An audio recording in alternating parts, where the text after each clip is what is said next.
Bona nit. Per primera vegada es fan públiques les balances fiscals oficials en què el govern central reconeix fins a quin punt comunitats com ara Catalunya són solidàries amb la resta de l'Estat.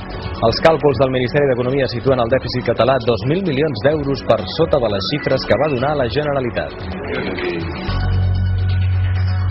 Era una demanda històrica i avui per primer cop el govern central ha publicat les balances fiscals de l'Estat i els resultats confirmen el que Catalunya denuncia des de fa molt, és a dir, que té dèficit perquè aporta a l'Estat més del que en rep.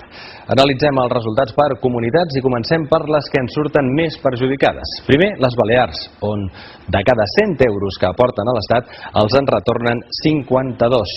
Seguidament ve Catalunya, cada 100 en rep 68, i és a dir, que Catalunya contribueix a l'Estat amb una tercera part del que recapta, i finalment tenim el País Valencià, que de cada 100 euros en rep 77. Què vol dir això? Doncs que aquestes tres comunitats, les més riques de l'Estat, estan en situació de dèficit fiscal.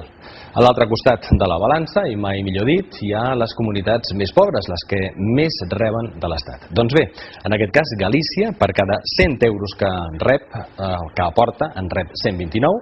Astúries veu incrementada la seva inversió fins als 148 euros i finalment Extremadura guanya 168 euros per cada 100 que paga a l'Estat. Resultat, totes tres tenen superàvit. Conclusions que finalment arriben, això sí, després d'un llarg recorregut. Gran expectació per unes xifres llargament reclamades i potser per no defraudar, el secretari d'Estat d'Hisenda, Carlos Ocaña, ha fet públiques no unes balances fiscals, sinó 6, i segons ha dit podrien haver estat moltes més, cadascuna amb uns resultats diferents depenent dels mètodes de càlcul i els criteris d'imputació i repartiment de recursos que es facin servir en cada cas. Dit d'una altra manera, les balances fiscals no són una ciència exacta i estan subjectes a la interpretació de qui les fa. És el cas de les balances presentades pel govern espanyol avui i les que la Generalitat va fer públiques la setmana passada. Si agafem la metodologia del flux monetari, que només té en compte la despesa real de l'Estat a cada territori, els càlculs de l'executiu de Zapatero conclouen que Catalunya té un dèficit d'uns 14.800 milions d'euros, mentre que els del govern català eleven aquesta xifra a uns 2.000 milions més, fins als 16.700 milions d'euros. Això suposa una diferència de més d'un punt de dèficit sobre el PIB català. Sigui quin sigui el mètode emprat, on sí que hi ha coincidència és en la conclusió principal. Les comunitats més riques aporten més i reben menys.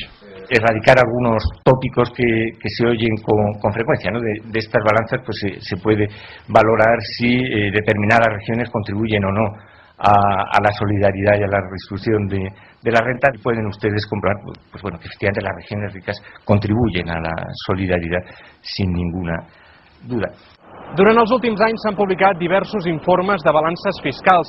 Aquest, però, és el primer estudi que signa el govern espanyol. Són, per tant, dades oficials que reconeixen per primera vegada que Catalunya té dèficit fiscal.